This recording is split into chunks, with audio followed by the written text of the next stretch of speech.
Hi friends, palace அரண்மனையில் வாழணுன்னா எல்லாருக்கும் ஆசை இல்லைங்களா? உங்களுக்கு ஆசையும் இல்லையோ, எனக்கு ரொம்ப ஆசை. ஏன்னா அந்த இடம் ரொம்ப பாஸ்ட் ஏரியா.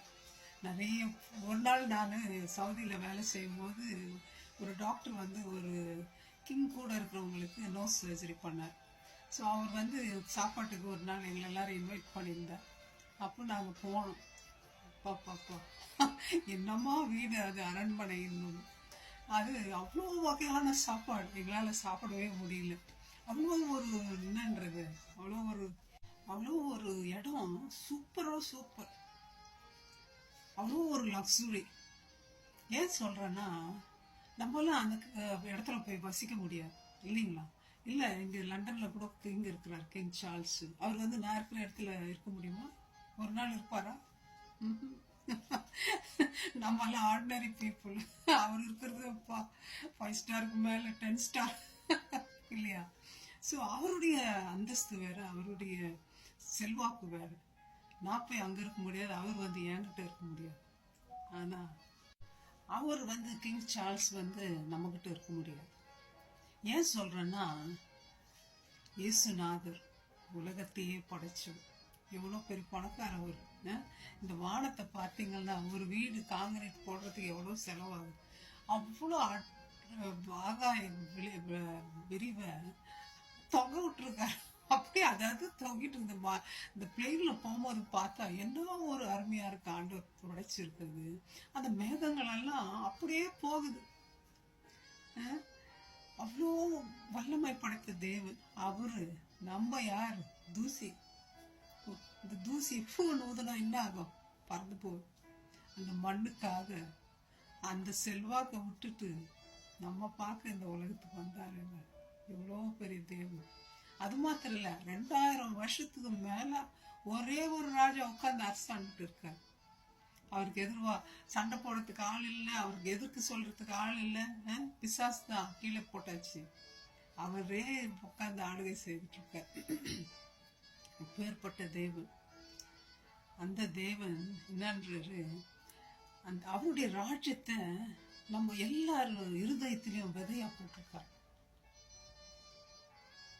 பரலோக ராஜ்யம் சமீபமா இருக்குதுன்றார். அவர் ராஜாதி ராஜாவை வரப்போறார் இந்த உலகத்தை ஆள. நம்மளும் அவரோட அரசாள போறோம். நான் போய் ராஜா கிட்ட, கிங் சார்ல்ஸ் கிட்ட, நான் இளவரசி அப்படின்னு சொல்ல முடியுமா? அடி கொடுத்து கல்கா அடி கொடுத்து அனுப்புவாங்க. நான் வந்து அவருடைய மகளா பிறந்திருக்கணும். ராஜாவுக்கு பின்னாடி நான் அரசாளணும்னா கிங் வில்லியம்ஸ் தான், பிரின்சஸ் வில்லியம்ஸ் தான், அவர் தான் அடுத்த பதவியில் இருக்கார் இல்லைங்களா? நான் போய் இருக்க முடியாது, சுதந்திரம் கொண்டாட முடியாது. நான் சுதந்திரம் கொண்டாடுனா அவருடைய மகளா பிறக்கணும். அதான் ஆண்டவர் சொல்றாரு, நீ என்னுடைய ராஜ்யத்தை சுதந்திரிக்கணும்னா நீ என் மகனா இருக்கணும், மகனா இருக்கணும். எப்படிப்பா பிறக்கிறது? திருப்பி போய் அம்மா வயத்துல பூந்து வெளியே வர்றதா? இல்ல, ஞான ஸ்நானம் எடுக்கிறது, தண்ணிக்குள்ள போய் உலகத்துக்கே நம்மளை காமிக்கிறது. டே, நான் தான் ராஜாவும் மகன். நான் இயேசுநாதர் அவர் விட்னஸ் பண்ணி கீழே இறங்கு தண்ணியில முழுகி ஞான ஸ்நானம் எடு. அதுதான் ஆண்டவர் சொல்ற. மனம் திரும்பிட்டா அந்த விதை நமக்குள்ள இருந்தா, சும்மா விதை போட்டா அது பாட்டுக்கு இருக்க முடியுமா? அதுக்கு தண்ணி காட்டணும், சோறு போடணும் இல்லைங்களா? அவருடைய வசனத்தை படிக்கணும், அவரோட பேசணும். இதெல்லாம் தான். இல்லைன்னா அது விதை வளராது நமக்குள்ள.